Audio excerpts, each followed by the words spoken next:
Ça faisait un petit bail que le grain des entrepreneurs ne s'était pas posé, alors nous revenons. Donc le grain est posé à nouveau. Aujourd'hui, on va parler de digital. Digital parce que même si tu ne le veux pas, tu es obligé de l'accepter. C'est l'innovation, c'est l'actualité, c'est l'avenir un peu de tout ce qui touche à l'entrepreneuriat. Et pour parler de digital, nous savons tous que c'est la jeune génération qui innove, qui a plus d'habileté à accepter, à comprendre et puis à assimiler tout ce dont on a besoin pour pouvoir changer les choses. Et on a des jeunes qui sont exceptionnels, qui ont décidé aussi de se mettre ensemble, qui sont dans le digital, qui sont des références aujourd'hui au Mali et fort heureusement même dans la sous-région parce que les résultats sont là sur les réseaux. Ce n'est pas nous qui le disons, mais les confrères des pays proches de la Côte d'Ivoire, etc., nous confirment que ceux qui sont au Mali ici font de bonnes choses. Et nous avons décidé de les inviter au grain des entrepreneurs. Donc aujourd'hui, je serai sans mon co-présentateur Konaté, parce que lui-même, il fait partie déjà de cette communauté, mais il a eu des empêchements. Donc je suis aujourd'hui avec deux personnes exceptionnelles. J'ai à ma droite Sarah, que vous avez déjà vu, ici sur l'émission Le Grain des Entrepreneurs. Et nous avons aussi avec nous Bokar Kenta, que beaucoup ne connaissent pas, peut-être sur le Grain des Entrepreneurs, mais que vous connaissez sur les réseaux sociaux, qui est aussi un grand communicant. Alors, Bokar, bonsoir et bienvenue au Grain des Entrepreneurs. Bonsoir, Sio. D'accord. Alors, Sarah, oui. C'est la deuxième fois. C'est la deuxième fois. Bon, je vais dire aux gens encore que ça a été difficile de t'avoir encore pour une deuxième fois. Et puis, tu vois, la patronne, elle cherchait l'argent quand on l'attendait encore. Ah, ça c'est clair. D'accord, ça marche. Alors, aujourd'hui, on va parler de deux choses. On va parler de digital, mais aussi d'un grand événement qu'ils ont décidé d'organiser. Donc, pour parler de l'événement, on va parler aussi de leur organisation qu'ils ont décidé de mettre en place. On va essayer de comprendre un peu comment ça fonctionne, comment adhérer, parce que les gens me posent des questions. Chaque fois, les gens m'écrivent. Je veux le numéro de Sarah, je veux le numéro de Konaté. Bon, on sait, au Mali, envoyer le numéro des gens comme ça, c'est compliqué. Donc, il faut que quelqu'un ait là, en tout cas, un banque ou un numéro, mais voilà, pour que j'envoie les numéros, il faudrait qu'il y ait, en fait, des petits trucs qui soient établis déjà. Enfin, ensuite, vous pouvez facilement les contacter. Alors, je vais commencer par Bokar ou par Sarah. Bokar, bon, on demande de commencer par les femmes. Aujourd'hui, les femmes disent que c'est l'émancipation. Hein. Oui, c'est ça. C'est l'émancipation. C'est pas pareil sur le plateau. Hein. C'est pas pareil sur le plateau. C'est la même chose. Donc, sur le plateau, on commence toujours par les femmes. C'est différent. C'est différent. D'accord, ça marche. Donc, vous connaissez déjà Sarah. Je vais poser la question à Bokar. Bokar, parle-nous un peu de toi, un peu de ton parcours, afin que les gens puissent mieux te connaître. D'accord. Et ensuite, on va rentrer dans le vif du sujet. Merci pour la question et surtout, merci de nous avoir reçus sur le plateau. Moi, c'est Kenta Bokar, communicant de base, et consultant sur les questions liées à la communication au marketing digital. Ok. Voilà. D'accord. Bokar, la formation, comment tu es venu dans la communication du digital? D'accord. Donc, pour répondre à cette question, mon arrivée dans la communication, c'est un peu avec l'arrivée du digital. Ok.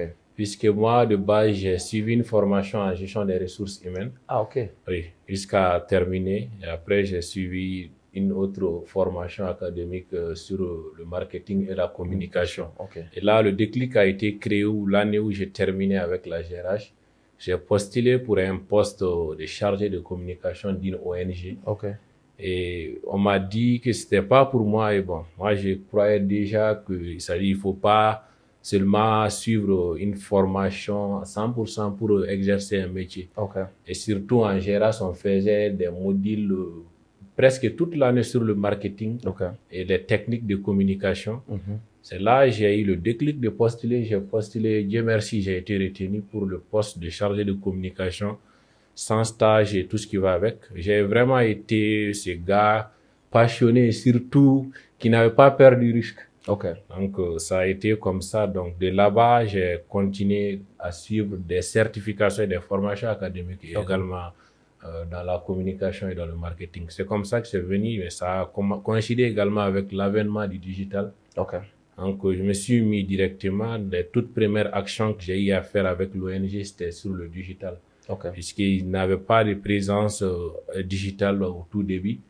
Ils étaient quand même là, donc on avait quand même des possibilités de communiquer, que ce soit sur le terrain avec les bénéficiaires et également montrer un peu l'impact de ce que l'ONG faisait peut-être avec les nouveaux partenaires et également le grand public. Donc, comme ça a commencé. D'accord. Et maintenant, communicant digital pur, parce qu'aujourd'hui, quand on se balade un peu sur LinkedIn, sur Facebook, on te voit partout.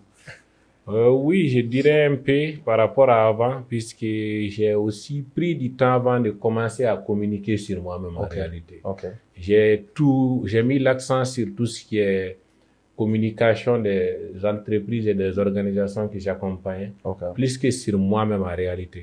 Puisque de base, on partait même en mission, souvent on me voyait comme petit, souvent on me connaissait même pas en réalité. Qui fait votre communication, c'est tel, s'appelle comment, c'est tel, on tape son nom, rien ne sort. Parce que j'étais pas vraiment ce gars qui communiquait autour de ce que je suis en train de faire aujourd'hui.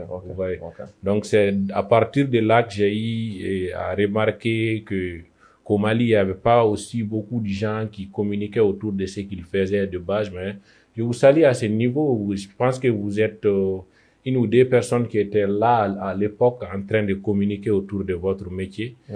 Donc c'est pour signe de reconnaissance, vous avez été aussi un modèle pour nous, même si c'est pas la même niche. On vous a vu vraiment communiquer autour de ce que vous faisiez et puis on a vu l'impact. Je me suis dit pourquoi pas, j'ai cherché les vrais codes au-delà de ce qu'on faisait en organisation déjà.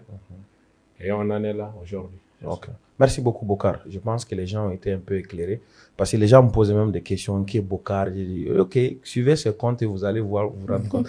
Ça, je pense que c'est approximativement le même parcours parce que la dernière fois, quand tu étais là, tu nous disais que voilà, c'était aussi à la recherche d'un poste, que tu as eu un stage, c'est parti comme ça, la passion est née et puis voilà, tu as même changé aussi de filière de formation. Mais je vais peut-être, bon, les gens te connaissent déjà ça, hein, je vais directement te demander de nous parler un peu de Mali Digital Génération. Comment l'idée est venue, comment vous êtes mis ensemble. Voilà, déjà après, peut-être je vais demander à Bokar comment ça fonctionne. D'accord. Merci pour la question, CEO.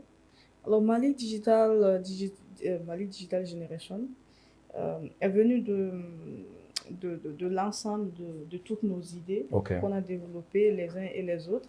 Et on avait surtout un très gros problème parce que quand on regarde la sous-région, les Ivoiriens, les Béninois, ils ont cette synergie de rassembler toutes les compétences ou toutes les personnes d'une même niche autour d'un idéal. Et nous, on est éparpillés, chacun fait la même chose, et on est éparpillés de gauche et à droite. Et ce qui est bien, c'est qu'on a eu la chance de se rencontrer, on a vu qu'on avait les mêmes idées, les mêmes valeurs, on partage la même chose. Et on s'est dit, mais autant on voit les autres évoluer ensemble, pourquoi ne pas créer une synergie autour de nos différentes compétences et aussi créer quelque chose qui pourra mieux nous ressembler ici au Mali. Et surtout, quand on regarde sur les réseaux, les gens avaient l'habitude de s'inspirer de ce que faisaient les autres dans la sous-région. Même en termes de communication, X fait la même chose en Côte d'Ivoire, ça marche, je vais essayer de voir si je peux faire la même chose et voir si ça marche ici. Alors qu'on a les réalités des pays aussi qui sont différentes, c'est pas la même chose, quelque chose peut marcher là-bas et ne pas forcément marcher. Donc c'est dans cette optique qu'on a décidé de créer Mali Digital Generation. L'objectif surtout c'est de mettre l'employabilité grâce au digital en avant, la formation et beaucoup de choses autour. Mais la chose la plus importante surtout, c'est qu'on a vraiment des ambitions par rapport à Mali Digital Generation. Le concert digital arrive, ça c'est la première chose à faire, mais on a beaucoup d'autres choses à faire qui vont venir. Donc l'objectif c'est surtout de mettre nos synergies ensemble et voir comment est-ce que nous aussi de notre côté, au lieu de le faire chacun de son côté, dites que ça en fait ça, Bokar fait ça, nous tous ensemble, on peut avoir un poids plus lourd et on peut aussi arriver à faire ici les digital au Mali et partout ailleurs. C'est notre ambition. D'accord. Je vais revenir au concert digital. Je pense qu'on va largement en parler. Parce que déjà, ça fait écho, hein. Sincèrement, ça fait un grand buzz. Les gens en parlent, les Maliens sont pressés, les gens m'écrivent ici, le concert digital de Sarah Konaté, Bokar, Moussa. Mais avant d'arriver au concert, moi, je vais d'abord demander, Mali Digital Génération, c'est vous 5 seulement, parce que j'ai vu 5 personnes. C'est nous 5. Maintenant, c'est vous 5 seulement. C'est nous 5. À la base, maintenant. C'est nous qui faisons tout pour le moment. Alors, même si on veut, après le concert, faire en sorte que les gens puissent adhérer à l'idéal, mais il n'y aura que nous 5 pour le moment à la tête de MDG. On veut vraiment rester sur un groupe privé pour le moment. Avoir tout ce qu'on veut avoir avant d'ouvrir la porte à d'autres personnes. Ok, ça marche. Ça marche. Je comprends un peu parce que je sais un peu comment ça fonctionne, l'environnement relationnel entre les jeunes. Et il est très bon quand même de mettre un certain nombre de garde-fous, travailler sur des processus, des procédures, que tout soit clair avant qu'on ne vienne pour éviter en fait des... Ok, d'accord, ça marche. Boucar, je vais revenir vers toi. Je pense que, voilà, Mali Digital Génération, ça rend dit que, ok, le concert, c'est la première des choses, mais vous avez beaucoup d'idées. Et dans les idées, moi, j'ai compris quand même que, déjà, on sait qu'avec l'avènement des intelligences artificielles, tout ce qu'on a, aujourd'hui, le digital sera en fait une plaque tournante. Même ceux qui sont dans d'autres métiers sont obligés d'associer un peu tous ces outils liés à l'intelligence artificielle pour pouvoir mieux faire leur travail. Donc, ça veut dire qu'on sera dans un moment un peu de reconversion. Mais maintenant, parlez-nous un peu de ce que vous prévoyez. Sarah disait tout à l'heure, formation, etc. Alors, est-ce que ça va se limiter seulement à vous qui êtes dans le digital ou bien tout le monde pourra se retrouver dedans? Merci pour la question. Je pense qu'ici, il faudrait clarifier quelque chose, puisque parlant de digital, c'est pas seulement pour les communicants. Donc, je pense que le digital, tout le monde peut s'en servir. Que tu sois communicant, comptable, que tu sois économiste, je sais pas. Peu importe la niche, tout le monde peut s'en servir. Et comme pour les réseaux sociaux également, qui font partie du digital. Donc, quand on va parler de digital, c'est pas seulement réservé à nous. Il faudrait que le grand public comprenne ça, de base. Donc, nous, on parle de tout ce qui est digital. C'est vrai, aujourd'hui, on est tous dans la communication, le marketing. C'est vrai. Mais nous allons vraiment travailler sur tout ce qui est digital au sein des MDG. Mais pour commencer, on était tous communicants de base. Donc, on s'est retrouvés autour de la table pour discuter de qu'est-ce qu'on veut faire. On a échangé les idées et puis je pense que ça a marché dès le début. Et c'est pour cela on en est là. On a d'abord, avant le concert digital, je pense qu'on a travaillé avec quelques universités dont je ne vais pas citer, mais quand même à travers des séances de formation, je pense que chacun de nous a donné au moins une formation quelque part. Donc, je pense que le concert serait peut-être le rassemblement des 5 personnes autour de quelque chose. Sinon, de façon individuelle, MDG a envoyé déjà ses membres dans des universités de la place afin de former les jeunes sur pas mal de thématiques. Donc, on va travailler sur la communication, le marketing, bien sûr, l'intelligence artificielle, oui, mais d'autres niches également du digital. D'accord, donc à travers les adhésions, si je comprends bien aussi, on va développer d'autres outils selon les domaines et en lien avec le digital, c'est ça?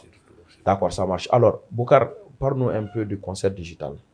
Concert digital. Déjà, la date, je pense que les gens vont voir. On est à quelques jours. Hein. Oui, bien sûr, bien sûr. Voilà. Donc, je pense que c'est le 6 septembre, samedi. C'est samedi. Samedi en 8 ans. En 8 ans. Voilà, donc on est plus loin. Et je pense que les gens ont déjà pris leur place. Ceux qui n'en ont pas pris, faites vite. C'est le moment. Attention, même s'ils le prennent et qu'ils ne viennent pas vite là, ils vont rater le train. Bon, là, il faudrait qu'on réserve ça pour le jour J. Pour l'instant, réservez encore vos places. Vous pouvez aller sur Mali Digital Generation sur Facebook. Sous nos commentaires, il y a le lien d'inscription. Voilà, donc pour expliquer un peu l'idée du concert, oui. Je pense que c'est le concert qui impressionne un peu les gens autour vraiment de la chose, puisque on est là, on n'est pas artiste, on ne chante pas, mais on va au concert, c'est ça. Donc, c'est pour rassurer les gens que concert digital, déjà le mot digital revient, qui se retrouve également dans MDG, Mali Digital Generation.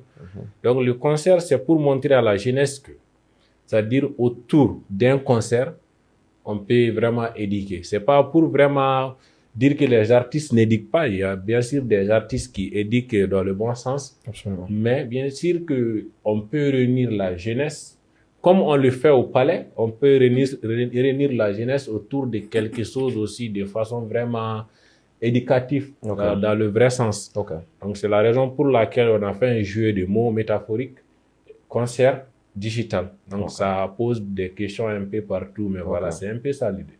D'accord, ça marche. Donc, en fait, vous allez avoir la prestation artistique de nos maîtres du digital. Mais Absolument, c'est de ça. façon éducative, quoi. Oui, mais justement, c'est artistique de toutes les façons. Vous allez nous On expliquer va vos tchatcher, domaines, bien le sûr. digital, comment s'en sortir. Voilà, c'est ça. Donc, c'est artistique. Et surtout, moi, je vais plus rapper, sincèrement. Je vais rapper avec Inch'Allah. Puisque vas rapper. de base, je suis un ancien rappeur Un aussi, ancien donc ça rappeur. n'a pas réussi. Ah. J'avais écrit des textes un peu partout. La maman, j'étais en 9e année, je pense bien. Okay. Elle me dit, bon, et tu as le choix. Soit tu chantes, soit voilà. Je pense qu'elle a même arrêté de me parler pendant un moment jusqu'à ce qu'elle a si que j'ai complètement arrêté. Je sortais même plus. Pour être rassuré. Donc, je pense que je vais retourner sur scène ce jour. Ouais. Soyez prêts, voilà, on va le faire. D'accord, ça marche. Alors, Sarah, le concert digital, qu'est-ce que toi, tu nous réserves pour ce concert-là? Madame Intelligence Artificielle. Je pense que on va partir éduquer, en fait. Okay. L'objectif, c'est surtout d'apprendre aux gens, parce que c'est vrai que nous, on communique, les gens voient un peu ce que nous faisons. Certains essaient de faire la même chose, mais c'est vraiment, on fait partie d'une catégorie de personnes très, très, très réduite, en fait. Quand on regarde la jeunesse aujourd'hui, quand on voit tout le potentiel que les réseaux sociaux, le digital peut nous fournir, et qu'aujourd'hui, quelqu'un qui a son diplôme de master s'assoit et dit que je suis au chômage, c'est pas possible. Donc, l'objectif, c'est surtout d'apprendre aux gens les potentiels qu'on retrouve sur les réseaux sociaux, sur les digitales en général, et comment est-ce qu'ils peuvent utiliser ces potentiels, et souvent à 0 francs CFA, apprendre une compétence, rentabiliser cette compétence. Donc l'objectif est qu'ils sachent surtout qu'on ne va pas simplement sur les réseaux sociaux scroller du jour au lendemain, payer le forfait internet et ne rien apprendre, ça ne rapporte rien. Et pas surtout s'asseoir regarder les vidéos divertissantes. On peut faire beaucoup de choses avec les réseaux, avec les digitales, et c'est surtout pour les éduquer dans ce sens-là.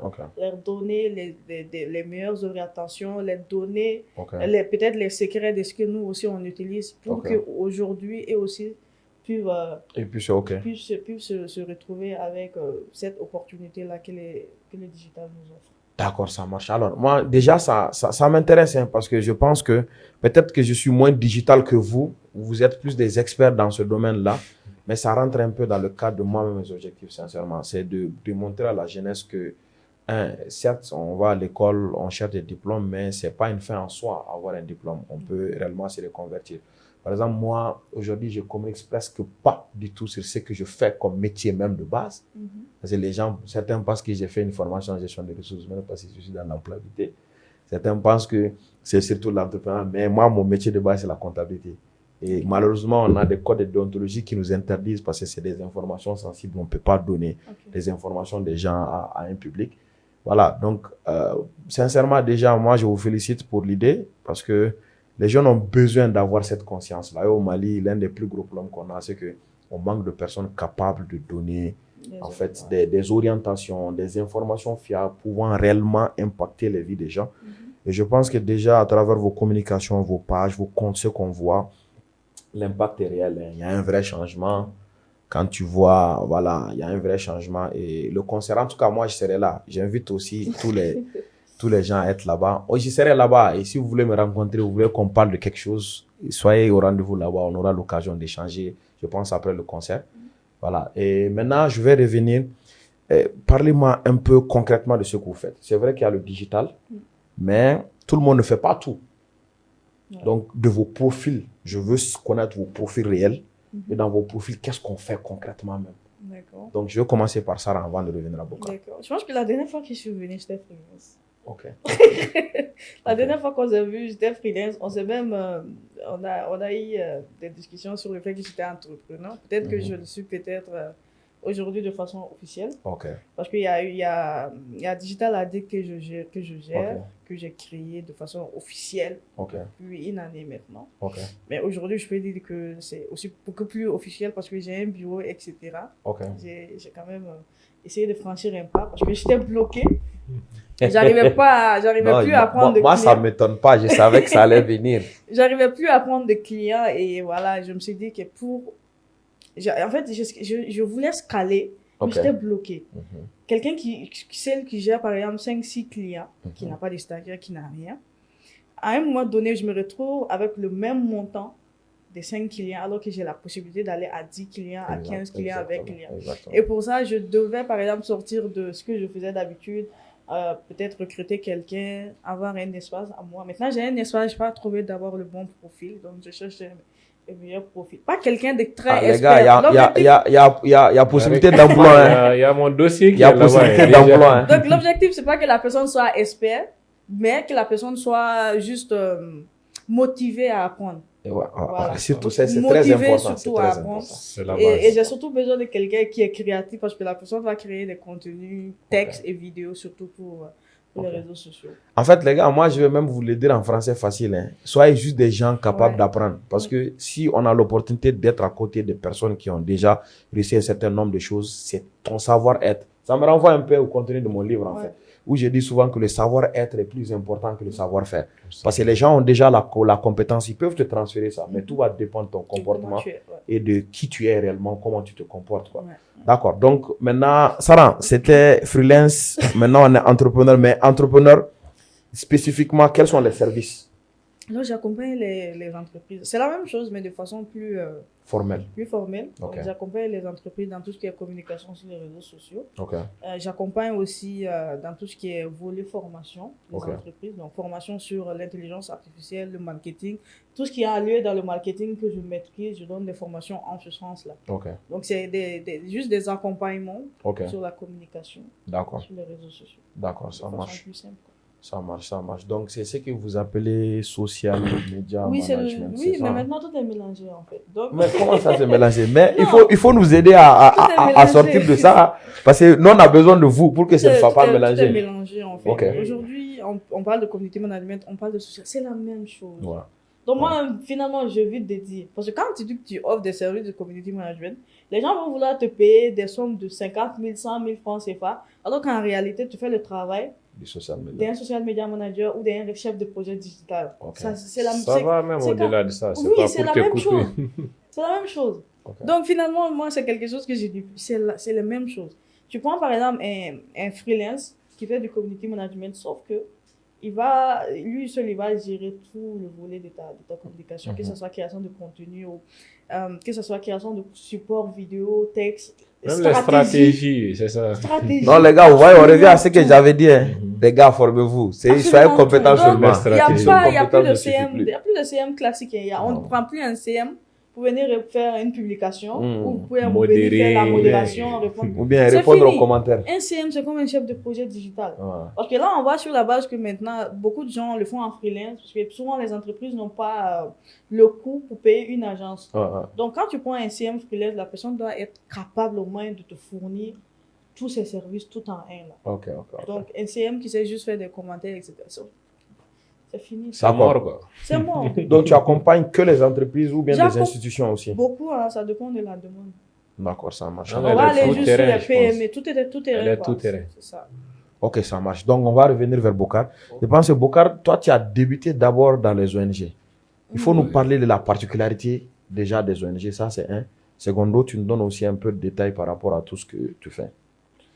Ok, donc je pense que par rapport aux ONG, déjà, c'est un peu différent des entreprises. Parce que les ONG font plus de la communication. Je pense qu'ici aussi, on doit clarifier 2-3 trucs. C'est la communication, la différence qui est entre, comme le marketing, ce serait plus le volet où l'autre veut tirer profit et l'autre veut montrer l'impact. Donc, avec les ONG, on a moins de pression que voilà, tu ne fais pas vendre, contrairement aux entreprises. Donc, c'est plus montrer du concret en réalité. Donc, on a eu vraiment à faire des voyages sur l'ensemble des grandes villes du Mali. À part Kidal, je pense que j'ai fait toutes les villes du Mali. Grâce à mon poste de chargé de communication en ONG. Donc, on montre beaucoup plus du concret. On est beaucoup dans le storytelling. On écoute vraiment le public, les bénéficiaires. Qu'est-ce que, c'est-à-dire l'aide à changer. C'est ce qu'on transforme en message, que ça soit textuel, visuel ou vidéo. Voilà. Donc, c'est un peu ça la différence par rapport à tout ce qui est autre stratégie qui va nous envoyer à susciter l'intérêt d'acheter que les entreprises utilisent. Donc, c'est un peu ça. Mais j'ai eu à vivre les 2 mondes. Je pense que ça va. Actuellement, je suis en poste quelque part où je fais tous les. Je fais de la communication, je fais du marketing, je fais de la com de crise, je fais du reputation, du branding, de la direction artistique, de la stratégie. Mais après, bon, pour tout ce qui est créa, il y a une équipe pour ça. Tu pilotes une équipe qui gère tout ce qui est création. Donc, je suis plus manager dans le domaine de la communication marketing aujourd'hui. Donc, si je comprends bien, toi, tu as actuellement le profil de salarié entrepreneur, en fait. Oui. Tu travailles en poste, mais en même temps, tu as aussi... Consulting. Oui, c'est ça, c'est ça. Moi, j'ai commencé aussi comme ça. En fait, j'adore ce profil-là, sincèrement. Parce que je suis revenu où je peux dire que je peux être convaincu que c'est la meilleure voie. Parce que l'un des plus gros problèmes que la majeure partie des jeunes entrepreneurs ont, c'est le fait qu'ils n'ont pas eu à travailler d'abord. Et ça devient un blocage devant. Ça, c'est mon constat personnel. Et c'est pour ça que quand je vois des profils de ce genre-là, moi, je les aime déjà. Les gens m'accusent, mais moi, j'ai eu à travailler plus de 10 ans avant d'avoir ce que j'ai comme compétences. Ensuite, j'ai commencé à faire les formations avant de me mettre à mon propre compte. Tu vois, le process est bon. Tu as déjà subi tout ce qu'un salarié subit, ça te permet de mieux gérer les gens. Ensuite, tu as grimpé les catégories, les postes pour pouvoir savoir à chaque niveau qu'est-ce qu'on doit faire. Parce que même pour déléguer, c'est important. Oui, c'est ça, puisque quand on n'a pas toutes ces compétences, aujourd'hui, je gère vraiment, je pense, à peu près une quinzaine de personnes. Et s'il n'avait pas passé par tous ces postes-là, c'était difficile, puisque je pense qu'au début, j'étais beaucoup plus photographe. En poste, après, j'ai arrêté tout ce qui est photo. Je suis parti, j'ai mis la barre un peu plus haute. Donc, au-delà des photos, on a amené d'autres choses qui peuvent vraiment aider les institutions avec lesquelles j'ai travaillé. Et à mettre, c'est-à-dire à montrer un peu leur impact sur le terrain. Donc, j'ai eu à travailler par la suite avec des gens, des personnes. Donc, je suis tout à fait d'accord avec vous, puisque c'est un processus et moi, je suis dans cette logique. Et c'est-à-dire de suivre vraiment le processus, de ne rien brûler. Maintenant, pour tout ce qui concerne l'entrepreneuriat et tout ce qui va avec, je peux me positionner autrement. Aujourd'hui, je pense que j'ai une marque, j'ai autre chose à côté et qui ne concerne pas peut-être les gens aujourd'hui parce que je suis là en tant que communicant et surtout on parle du digital. Mais ce qui est sûr, c'est-à-dire tout est processus. Je pense que Sarah, elle est passée par agence, bien sûr. Et c'est ce qui va la permettre demain de mieux gérer ses hommes. Donc, je pense que c'est un peu ça. Pour vraiment vous appuyer. Moi, je peux parler? Vas-y. Moi, je pense qu'il y a beaucoup de choses qu'on ne comprend qu'en agence. Par exemple, pour quelqu'un qui est dans le domaine du marketing digital, tu ne peux pas évoluer sans déjà être passé dans une agence. Même pas dans une entreprise, même pas chez les annonceurs. Mais vraiment dans une agence. C'est pas possible. Il faut forcément passer par là. J'ai l'habitude de lire même vos gens de la sous-région qui parlent un peu de ça. Mais bon, après, il faut savoir aussi que ça a sa particularité. C'est-à-dire, je pense que dans ce métier, c'est-à-dire, ça va un peu rejoindre ce que vous avez dit pour votre recrutement là. C'est plus la passion, c'est-à-dire la volonté de faire. Donc, quand on a la volonté de faire, je pense que moi, j'ai fait mes 3 premières années sans diplôme en marketing ni certificat en fait. Donc, j'ai appris sur le tas dans tous les sens. J'ai fait des erreurs, j'ai corrigé, j'étais dans tous les sens à un moment donné. Mais je pense qu'aujourd'hui, je suis vraiment au top pour mettre ces chefs d'entreprise à structurer même ça comme personnel pour ne pas être dans tout, voilà, et rien à la fois. Donc, c'est ça. Donc, c'est la passion et surtout le vouloir faire. C'est, comme vous l'avez dit, c'est ça. Pour ceux qui ne savent pas ce que ça veut dire l'agence, là. Bon, vous qui me connaissez du domaine de la comptabilité, c'est comme les cabinets d'expertise comptable, en fait. Donc, ils ont les cabinets aussi qui se chargent de la communication et du marketing de certaines grosses boîtes. Donc, là-bas, c'est assez structuré. Il y a les outils de travaux, il y a, voilà, c'est le même modèle, en fait. Donc, c'est de ça dont elle parle. Et effectivement, pour ceux qui se posent beaucoup de questions à mes habilités en comptabilité finance, c'est parce que j'ai fait près de 10 ans en cabinet d'expertise comptable. Et vraiment, j'ai gravi presque tous les échelons, pratiquement dedans. Et comme elle l'a dit, ça change. Parce qu'aujourd'hui, même en matière de recrutement, je peux rapidement vous donner quelques petites astuces. Un stagiaire d'1 an en cabinet d'expertise comptable a plus de chances d'avoir un bon poste que quelqu'un qui a fait 5 ans comme comptable dans une boîte. En vérité, et ça, Parce que déjà, ils ont l'habilité de toucher à tout. Quand tu es en cabinet, tu ne fais pas que de la comptabilité. Tu fais de la fiscalité, tu fais de l'organisation, tu fais du management. Donc, tu as cette capacité de synthèse, de travail, de supporter la pression. La pression, voilà, de toucher à des dossiers sensibles. Donc, c'est ces paramètres-là dont elle parle. Ça ne veut pas dire que vous qui n'avez rien fait ne pouvez pas vous en sortir, mais vous allez avoir plus de chance, vous allez aller plus vite, voilà, en entrant dans des cabinets, dans des structures très organisés, qui ont des gros marchés, qui ont des méthodologies de travaux, qui ont une structuration très correcte. Voilà. Et là, vous apprenez rapidement, vous pouvez facilement vous en sortir. Donc, c'est un peu ça. Mais Bokar, dis-moi, vous voyez déjà que moi, j'aime bien cette nuance-là, que les gens ne font pas. Les gens pensent que quand tout le monde est dans la communication, tout le monde fait la même chose. C'est pas la même chose. Et vous voyez déjà qu'il y a une différence. Hein. Déjà, ici, on vient de constater qu'il y a une différence. Il y a une différence. Vous voyez que c'est quasi différent. Maintenant, Bokar, parle-nous un peu d'actuellement. Tu dis que tu as une marque, mais tu communiques aussi. Maintenant, est-ce que chez vous, vous consultez aussi des agences ou comment ça fonctionne un peu en tant que pour un jeune, par exemple, qui veut être un salarié? Parce que là, Sarah, elle va plus inciter les gens à être freelance. Maintenant, elle donne un conseil, c'est de passer par les agences. Ça va faciliter la tâche. Mais toi, tu nous donnes vraiment beaucoup plus de potentiel pour ceux qui veulent occuper des postes dans une boîte, en tant que chargé de com, en tant que peut-être en dessous les chargés de com, il y a quel poste. Quelle explication tu peux nous donner dans ce sens? Oui, bon, à ce niveau, bon, je pense, oui, je donne des conseils gratuits. Je pense qu'à partir de cet instant, on va peut-être ouvrir vraiment le côté profit. Ok. Puisqu'il y a beaucoup de gens qui viennent, voilà, Bokar, tant, je balance 2-3 trucs. Okay. Mais voilà, bon, pour ceux et celles qui ont la volonté, j'ai déjà vraiment donné des conseils. Il y a pas mal de gens aujourd'hui qui sont en poste. Ok. Mais voilà, donc, pour ce qu'il faut comprendre pour ce métier, comme je l'ai dit, à la passion après l'école, et surtout aujourd'hui, on a la possibilité de faire du e-learning. Donc, c'est l'occasion, j'en ai déjà fait pas mal de posts sur le e-learning. Je vous ai vu une fois aussi faire un post sur du e-learning. Je vois Sarah également de temps en autre, elle s'aventure là-dessus. Donc, c'est-à-dire, avec ces certificats d'e-learning, là également, il y a un point à souligner. Faut pas prendre tout, en réalité. S'il y a tout le monde s'est lancé aujourd'hui. Je me rappelle encore hier quelqu'un qui vient m'écrire pour dire qu'il a besoin de formation et après il veut être formateur. Donc, comment ça c'est possible? Toi-même, tu n'es pas formé dans quelque chose, après tu veux être formateur. Hier, je parlais de ça. C'est ça, donc, c'est-à-dire, il y a tout un processus. Au début, on devient assistant quand même, puisque moi, de base, j'ai suivi aussi des formations sur tout ce qui est social media, community management. Mais bon, dans la vraie vie, je ne suis pas passé par là. Donc, directement intégré les organisations en tant que responsable et communication.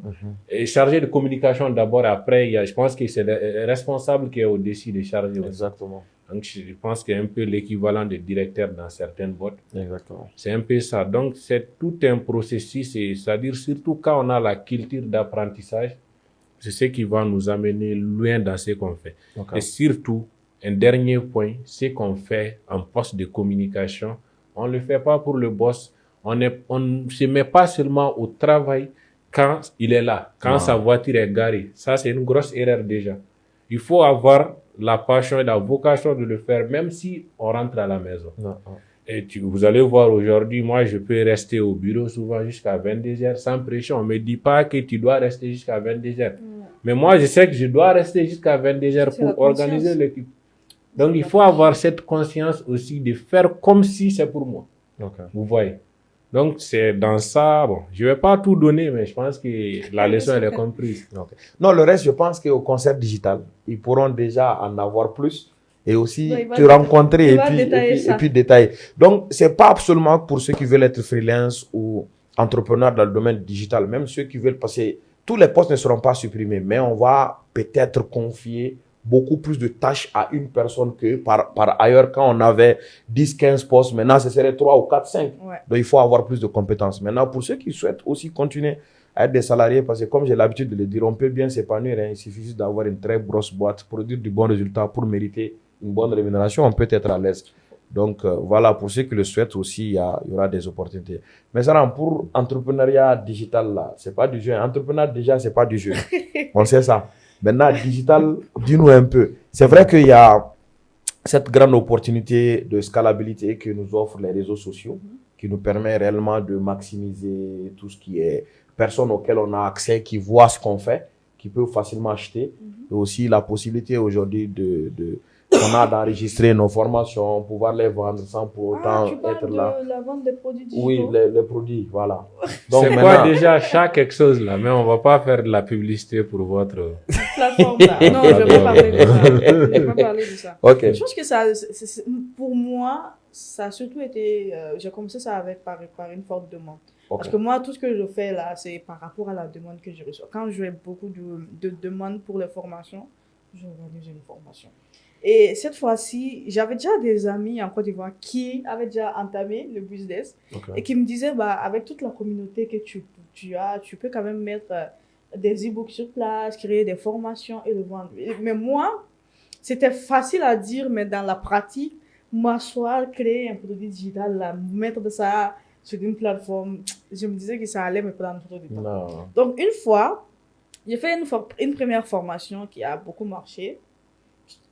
J'ai organisé une deuxième qui a beaucoup marché. Et avec tout ça, j'ai commencé à avoir des demandes. Et je me suis dit, bon, vu que j'ai fait, avant que je fasse la deuxième, dans ma tête déjà, je me suis dit, je vais aller enregistrer cette formation.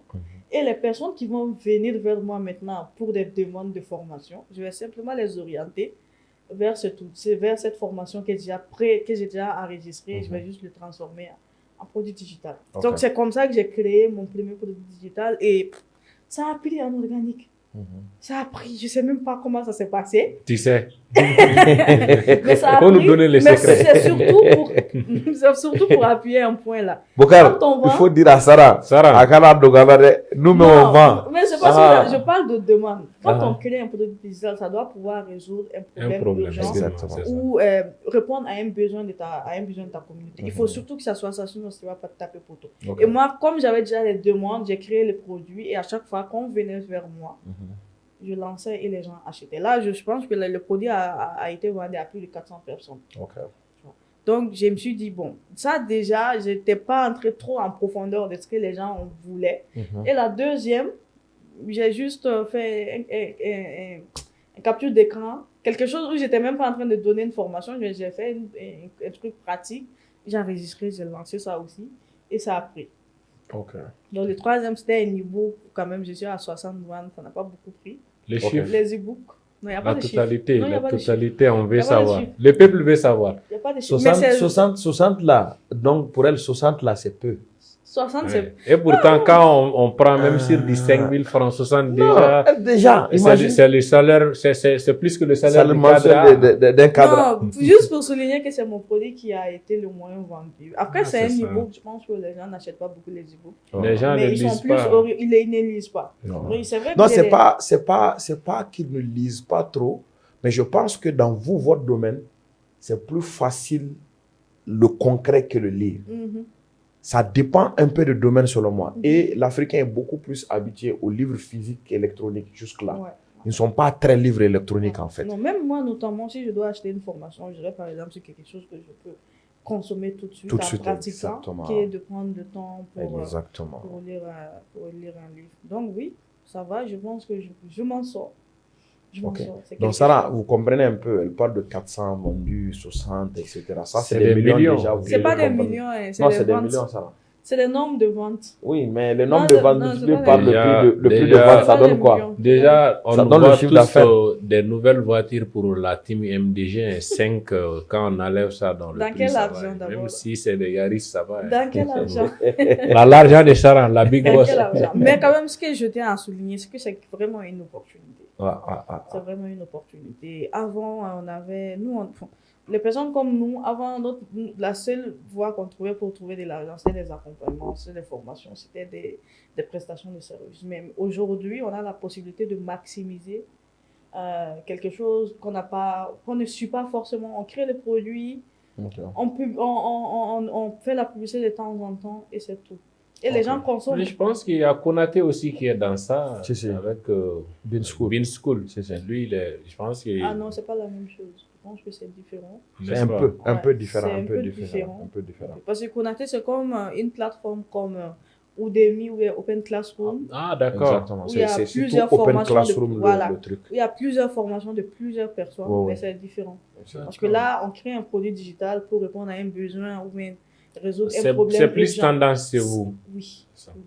Même pas tendance, hein, sauf que c'est... Pour Konaté, si tu vois par exemple sur Bean, tu vas retrouver des tonnes, des dizaines ou des vingtaines de formations. Mais est-ce que le problème que toi, tu as envie de résoudre tout de suite, tu vas retrouver ça dans les formations qu'ils proposent? C'est ça. Donc, quand les gens achètent un produit digital, c'est simplement pour peut-être suivre la tendance. Par exemple, les gens gagnent des millions sur les plateformes. Je vais faire, moi qui a déjà fait, par exemple, une telle somme, je vais faire une formation pour montrer les stratégies de comment que j'ai utilisées pour faire la même chose. Donc, souvent, c'est pour suivre les tendances. Souvent, c'est pour avoir les mêmes résultats ou souvent, c'est juste pour résoudre un problème ou une demande. D'accord, ça marche. En fait, ok, je vois un peu la différence. Mais parle-nous un peu d'entrepreneuriat, Sarah. Maintenant, quelles sont les difficultés que tu rencontres dans ce domaine-là? Oui, l'entrepreneuriat. Mais pour les ressources humaines, ça va? Je suis à la réserve des stagiaires. Non, vraiment. On m'a proposé un premier profil. La personne est bien, mais actuellement, elle suit un programme à ODC du lundi au vendredi. Donc, moi, je lui ai dit de suivre ça d'abord, de finir avec ça parce que tu veux une personne à 100% disponible, en fait. Oui, même pas 100, peut-être 3-4 fois par semaine, mais quand la personne est là, elle est là. Tout simplement. Donc là, ressources humaines, j'ai fait un premier post, j'ai reçu des tonnes de CV, mais bon, quand tu reçois des CV, les gens qui sont dans des domaines différents t'envoient des CV. Ah ouais. Donc tu peines à sortir. Comme je l'ai dit, j'ai pas forcément besoin d'un CV, juste de quelqu'un qui est motivé, qui est discipliné, et puis qui est passionné par tout ce qui est digital, quoi. Ok. D'accord, ça marche. Mais ça va du virtuel au réel. Parce qu'avant, si je comprends bien, tu étais à la maison et tu faisais tout en ligne. Maintenant, tu dis que tu as ouvert tes locaux. C'est tout nouveau. Hein. Oui, je sais. Mais déjà, pour ce petit moment, voilà, quel est le constat en termes de différence? Pour le moment, je n'ai pas eu grand truc. Parce que là, ce que j'ai envie de vraiment mettre en place maintenant, c'est de faire des formations. Avant, par exemple, mes one-to-one, c'était en ligne. Et maintenant, peut-être voir comment est-ce que je peux faire des accompagnements sur place, des formations sur place. Du coaching, c'est ça? Oui, du coaching. Non, vous êtes coach? Non, enfin, c'est des accompagnements. Le terme là crée trop de... Personne n'aime coach là. Non, c'est des accompagnements. Non, les gens aiment. Mais c'est quoi le problème? Les gens aiment. Ceux qui aiment, c'est ceux qui ne le sont pas. Exactement. Sinon, les gens aiment. C'est ceux qui ne le sont pas. Les gens aiment. Moi, je dis juste aux gens que je ne suis pas coach parce que moi, je dis respect pour, en fait, le métier des gens. Parce que le coaching a, en fait, des préalables. Il faut déjà avoir fait une formation en coaching. Il faut avoir des certifications.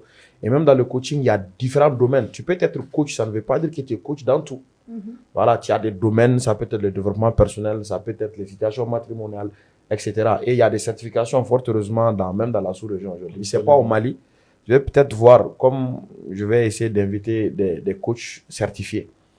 On verra. Je pense qu'il est temps aussi qu'eux aussi se mettent ensemble pour qu'on ait un programme au Mali aussi. Oui, je pense pouvoir vivre ça quelque part où on vous demande de vous mettre ensemble. Mais comme vous ne vous classez pas... Moi, je ne suis pas coach. Moi, je ne suis pas coach. Vous n'êtes pas coach? Non, je n'ai pas un certificat de coach. Ah, c'est vrai que... Voilà. Donc, je pense qu'il est sur la même mentalité que nous, hein, puisque c'est ça. Non, moi, je l'ai toujours dit. Quelque chose, il y a beaucoup d'années déjà. Moi, je l'ai toujours dit que je ne suis pas coach. C'est vrai que j'ai suivi des formations dans lesquelles, des outils, des formations de formateurs où on utilise les méthodes coaching. On nous fait la différence en fait entre un formateur, un coach, un mentor. Absolument. Qu'est-ce que le coach fait? On sait. Bon, moi j'utilise personnellement, je le reconnais, des méthodes coaching dans ce que je fais. Mais ça ne fait pas pour autant de moi un coach. C'est ça. Parce que moi, toi, tu ne pourras pas dire que tu es dans tel domaine sans avoir un certificat de ce domaine-là. Donc, moi, j'ai du respect pour le travail, pour le métier des gens. C'est un vrai boulot. C'est juste ça. C'est juste ça. En tout cas, moi, je vous comprends parfaitement et je respecte. Voilà. C'est ça. Voilà. OK. Donc finalement, c'est Sarah qui sera la coach dans le domaine. Non, je ne suis pas coach. Non. Elle sera, j'ai dit.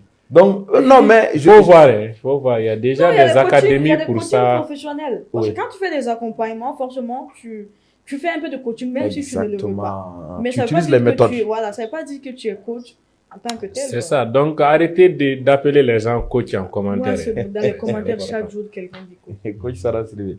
Moi, je vois ça partout. Ils disent coach tous les jours. C'est peut-être Oumar le coach. En fait, quand tu fais des posts motivants seulement là, c'est fini. Oh, dès que tu connais un peu, comme c'est en tendance aussi, aujourd'hui, c'est le titre de coaching qui est très en vue. Maintenant, ça a dépassé un peu les titres de formateur. Avant, on t'appelait même enseignant, hein? Formateur, mais maintenant formateur après. Et aujourd'hui, on est dans tout ce qui est coaching. Okay. Et généralement, c'est, voilà, tu connais un peu dans ton domaine, tu partages un peu tes connaissances, on commence à t'appeler coach. Bon, les amis, à titre d'information, tout le monde n'est pas coach ou n'est pas coach qui le veut. Le coaching est un métier à part qui exige en fait déjà une certification, qui a des normes, qui a la déontologie, qui a beaucoup de paramètres à respecter avant de l'être. Donc, une mention spéciale à nos coachs certifiés qu'on connaît au Mali ici. Donc, notre bonjour à eux. Et on espère aussi qu'ils vont se mettre ensemble pour pouvoir nous créer aussi un programme sur tout ce qui est coaching, parce qu'il y a des professionnels aujourd'hui qui ont assez de bagages pour moi, des prérequis pour pouvoir associer une bonne certification et pouvoir créer du coaching pour les Maliens dans certains domaines. Aujourd'hui, le marketing, la communication, surtout, en a besoin. Je ne connais pas personnellement de coach spécialisé dans ce domaine-là. Je n'en connais pas et je pense que ce serait une très bonne opportunité. On va faire un appel à nos devanciers de nous ouvrir ce chemin, puisqu'on nous reproche ça aussi, mais ce n'est pas ça. Parce qu'aujourd'hui, nous sommes également dans tout ce qui est marketing digital. Vous voyez.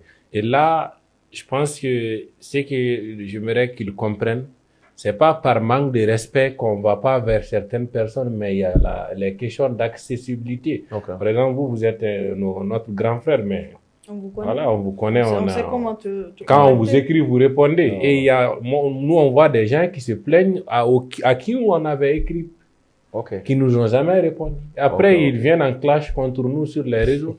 Ça n'a pas de sens. Hier, tout près, je faisais un post sur ça pour dire que le vrai problème chez nous au Mali est qu'on n'a pas cette culture d'association. Et le jour où on va comprendre ça, c'est ce jour-là que la jeunesse fera des choses vraiment extraordinaires. Mais moi, je pense qu'il y a aussi les hic. Le hic, c'est tout à ce que les dévanciers aussi communiquent en fait.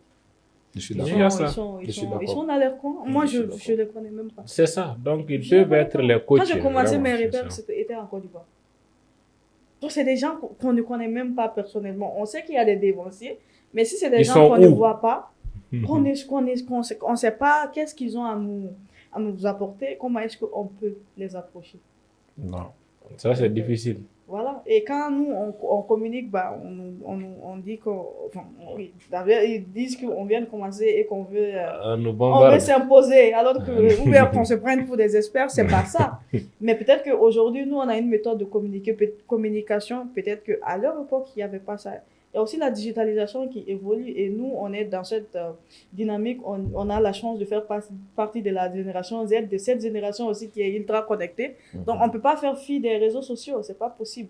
En tout cas, on est dedans. Non, je confirme parce que il faut reconnaître. Déjà, en ce qui me concerne, moi, j'ai adopté une petite politique qui est vraiment basée sur l'accessibilité. Moi, je me dis que dans un domaine, il est difficile d'être un leader quand on n'est pas accessible. Pour moi, le leadership est basé sur l'accessibilité. Quand les gens n'ont pas accès à toi, tu n'es pas un leader. C'est ça. Parce que tu ne peux pas dire que tu inspires les gens, tu veux communiquer avec eux, tu veux qu'ils te suivent, on t'écrit, tu ne réponds pas. Moi, les gens peuvent le constater, qu'ils soient sur tous les réseaux. Et voilà. Moi, tu m'écris, ça peut peut-être prendre un petit peu de temps, on le comprend, on suivi les obligations parce qu'il faut travailler. On peut pas aller tout le temps là aussi pour répondre à des messages. Mais moi, je réponds. Moi, je réponds. Et ça ne me dérange pas, moi-même, un cadet d'aller vers lui, tu es bon dans ton domaine. Pour moi, vraiment, il faut qu'on sorte de ça, quoi. C'est un véritable problème dans notre environnement. Ça n'a rien à voir avec une histoire d'âge. Tu peux être plus jeune que moi, tu es bon. Moi, je n'ai aucun souci, franchement. Tu peux être dans quelque chose dans 10 ans et quelqu'un commence à 2 ans. Aujourd'hui, il peut dépasser. Bon, ça arrive. Pour moi, en fait, c'est une question. Oui, il y a ça et il y a aussi, comme je l'ai dit, les générations aussi, avec les innovations, il y a un certain nombre de blocages. Parce que quand on atteint un certain âge, il est difficile de voir un gros changement brusque et s'y adapter. Ça, il faut le comprendre. C'est vrai. Et en troisième position, pour moi, c'était que on était dans un monde qui n'était pas très communicationnel, même si on faisait de la communication. Aujourd'hui, Même moi, encore, c'est le cas. moi, je suis même en train de dire même aux entrepreneurs qu'aujourd'hui, qu'il y a certains paramètres qu'ils ne maîtrisent pas. Par exemple, même en termes de financement que je dis aux gens, souvent on ne finance pas le projet, on finance le porteur du projet. Je sais de quoi je parle. Oui. Parce que pour moi, déjà, aucun projet n'est mauvais. Avec mon expérience que j'ai vue. En fait, c'est le porteur de projet qui n'a généralement pas les bonnes compétences pour piloter le projet. Ce qui fait que le projet échoue. Sinon, les projets sont généralement bons. Donc, ça veut dire que on est dans un monde où il faut déjà avoir des aptitudes. Et au-delà de ces aptitudes, il faut les prouver en laissant des traces à travers la communication. Moi, j'ai eu la chance de rencontrer des ministres. Et je vous jure, un des ministres, le jour où je l'ai rencontré, il m'a dit, si je ne te connais pas. Mais comme vous le savez, dans le département, on ne reçoit pas quelqu'un sans faire une petite recherche sur vous. Mais ce qu'on a vu sur vous, sur les réseaux, nous montre que vous méritez notre accompagnement parce que vous êtes en train de faire une partie du travail. Et en vérité, c'est très important que les gens communiquent. Et c'est pour cela, personnellement, moi, je vous félicite. Communique bien.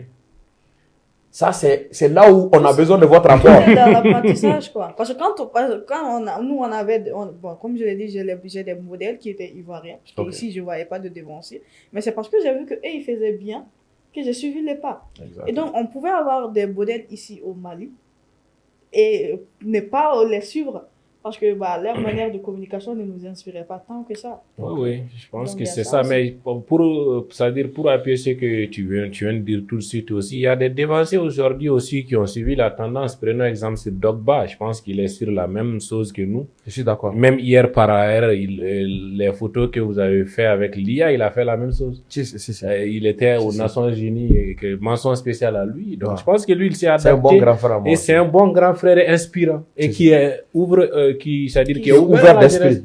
On l'écrit tout à l'heure, il répond. Je pense que j'ai jamais eu vraiment du retard autour d'une discussion avec lui. Même la dernière fois pour l'invitation du concert, c'était cœur ouvert. Donc c'est ça. Donc, non, c'est quelqu'un qui je peux même confirmer, qui vient même vers toi. Il travaille beaucoup avec la jeunesse. Dans son association, là, il n'y a que des jeunes. Donc c'est ça, CEO. Et je pense qu'il faudrait vraiment que les gens essayent de voir ce côté. On n'est pas arrogant, sincèrement, puisque c'est le Malien qui a cette culture de te dire arrogant, ça qu'ils te connaissent en réalité. Ouais. Vous avez eu, et on a eu la chance de se côtoyer tous les deux, même si c'est pas tout le temps. Ouais. On voit tout de suite ce qui est derrière, l'intention de tout un chacun. Nous, on a vraiment cette culture d'apprendre, d'écouter surtout. Et voilà, donc je pense qu'il n'y a pas de problème. Et si les autres puissent avoir la même mentalité que nous, de savoir que je peux apprendre de Sarah, que CEO peut apprendre de moi, ainsi de suite, je pense que c'est ce jour on va vraiment casser tous les comptes.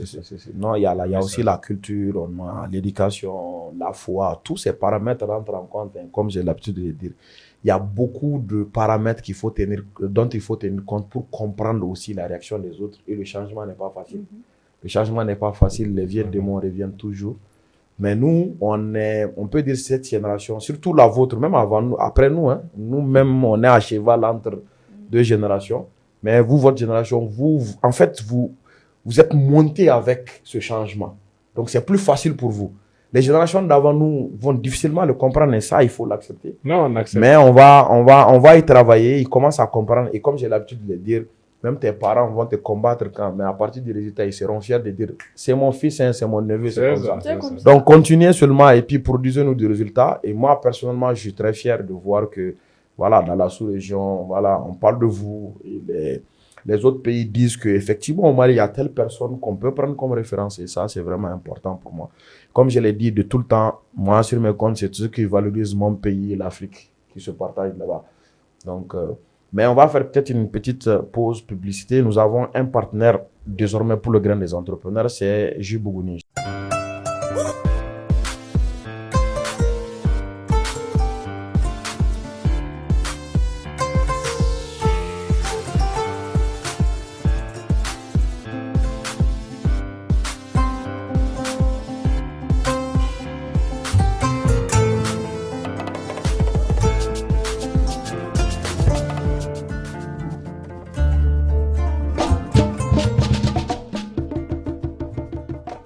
sais pas si vous connaissez jus Bougouni. Oui, je connais. Vous connaissez jus Bougouni? Vous avez déjà consommé jus Bougouni? Non, moi personnellement. Tu l'as jamais consommé? Ah, ce serait l'occasion sur ce grain de consommer jus Bougouni. Bougouni, ça fait référence à Bougouni de là-bas? Non, c'est pas ça. C'est Bougouni, c'est la case. Ah, la cage, on voit même le dessin qui est là. À Bougouni. Donc, le dessin, même, c'est la case. C'est la case des jus. Donc, c'est fait par, en tout cas, des jeunes Maliens qui ont encore... la possibilité de rencontrer le promoteur. Le promoteur, ok. L'événement des trucs millionnaires, là où on s'est vu la première fois. Là, il était là-bas, il m'a donné son contact. C'est là que j'ai su que jus Bougouni, c'était pour... C'est quelqu'un aussi qui communique. Oui, moi, je vois Bougouni sur les réseaux, mais je n'ai jamais consommé en réalité. Non, il communique même sur ses propres comptes. Oui, il a ses propres comptes, il a les comptes aussi de son entreprise. Il est assez actif. Il est assez actif, oui. D'accord, donc Moussa, je pense que voilà, il y a certains qui connaissent, d'autres qui ne connaissent pas. Il suit aussi l'émission. Je pense qu'il pourra profiter de l'occasion aussi pour contacter, parce qu'on le sait aujourd'hui, en termes de produits, de services, la communication, c'est le nerf de la guerre. Parce que en fait, c'est vrai, on parle des nerfs, mais l'essentiel, c'est la vente. Et pour vendre, il faut communiquer. Et pour communiquer, maintenant, on a les experts à côté de nous. Ils sont jeunes comme nous. On se débrouille. Non, vous êtes des experts. Moi, en tout cas, je le dis, je l'assume. Moi, je n'ai pas de problème avec ça. Personnellement, pour moi, l'expertise, c'est beaucoup plus dans la qualité du travail, voilà, dans les résultats que je vois. Et voilà, après, le reste, on va dire que c'est CEO qui a dit. C'est pas un problème, c'est pas un problème. Comme je vous l'ai dit, moi, j'assume très sincèrement. Je n'ai pas de problème avec ça. J'assume ce que j'ai dit. Et voilà. Je pense qu'on a un peu dépassé le temps qui nous a été accordé. Sans le savoir. Oui, sans le savoir. Parce que c'est passionnant. C'est un véritable grain. On cause, on parle de l'essentiel. Voilà, donc c'est important. On va dépasser le temps, c'est pas grave. Maintenant, je pense que je vais vous demander de revenir un peu sur le concert. Maintenant, on est à 10 jours approximativement, si je ne me trompe pas. 10 jours. 10 jours. Et voilà, les gens qui n'ont pas encore réservé, rassurez-vous, il n'y aura pas de ticket à la porte. Donc, ce serait totalement des tickets en ligne. Ouais. Donc, ils vont vous expliquer comment. Allez-y rapidement prendre, parce que quand ça finit déjà, moi je sais, je connais un peu les gens du digital. Quand ça finit, vous n'en aurez pas. Déjà, assurez-vous que vous n'allez pas arriver là-bas chercher un ticket. Ça, c'est... Et secondo aussi, on va commencer à l'heure. Nous, notre génération, moi, les gens se plaignent de moi pour ça. Et vous ne venez pas, non, on va commencer. Moi, j'ai l'habitude de dire, moi, les histoires de poteaux, là, je suis pas dedans. Hein. Mais j'ai 2 personnes. Les personnes qui ont eu la volonté, le courage de soit payer, même si c'est pas payant, qui se sont déplacés pour venir. Moi, je vais faire le boulot correctement avec ces personnes-là et on va débuter à l'heure. C'est tout. Ça. On n'est pas dans ces histoires-là. Donc maintenant, je vais d'abord demander à Saran de nous parler en dernier du concert digital. Okay. Et ensuite ton dernier mot. D'accord. Donc, comme on l'avait dit tout à l'heure, ça sera un concert digital. On va pas inviter les gens pour aller danser, chanter. Donc, ce sera des concerts éducatifs, en fait. Okay. On va vous faire part de tout ce que nous, on a appris sur le digital, de comment aujourd'hui on arrive à se nourrir avec tout ce qu'on fait sur les réseaux sociaux, comment on arrive à attirer les opportunités. La première fois que je suis venue, je l'ai dit, j'ai eu de toute ma carrière, j'ai eu à postuler une seule fois. C'était pour mon premier stage et tout ce que j'ai eu ensuite, c'était parce que je communiquais. Donc, on va juste les éduquer par rapport à la bonne utilisation des réseaux sociaux. Et ensuite, le concert, ça sera le 6 septembre. Le ticket, comme CEO vient de le dire, ça sera un ticket digital. Le ticket se fera en ligne. Donc, vous allez sur Mali Digital Generation ou sur notre page, vous allez voir, on a le site web qui est épinglé. Vous mettez juste vos informations et vous allez recevoir votre ticket par mail. Donc, le jour du concert, il suffit juste de montrer ces tickets et ce sera bon. Donc, vous pouvez toujours continuer à vous inscrire. On va recevoir le maximum de monde qui est déjà possible de recevoir. Donc, il n'y aura pas de limite. Tant qu'on peut recevoir, tant que les gens peuvent s'asseoir, d'autres peuvent rester levés, il n'y aura pas de problème. Ok. Voilà. Ça marche. Merci beaucoup, Sarah. Alors, Boucar, parle-nous en dernier mot du concert et aussi, voilà, ton dernier mot pour les gens qui nous suivent. Bon, en termes de dernier mot sur le concert, c'est à Never. Never Peel. Ouais. Donc, comme vous l'avez dit, il faut être là à Never. Tu n'es pas là à Never déjà, c'est à la porte. Donc, vous m'excusez du terme, mais c'est un peu les statistiques qu'on a. En fonction de ça, on peut le dire. On le souhaite. D'ici les jours J, il peut y avoir des incidents, la pluie et tout ça. Mais si tout va bien, quelqu'un qui n'est pas là à Never déjà, il a perdu une partie. Il a déjà perdu l'accès. Je peux le dire comme ça. Ok. Si tout va bien. Je parle sous le contrôle de Dieu. Ouais. Voilà. Donc, au-delà de ça, tout ce que je peux dire à la jeunesse, c'est de suivre vraiment ce qu'ils veulent et de le faire comme si c'est pour eux, que ce soit en entreprise, que ce soit en tant qu'entrepreneur ou voilà, ailleurs, dans les organisations et tout ce qui va avec. Tout ce que vous faites, faites-le avec volonté, faites-le bien.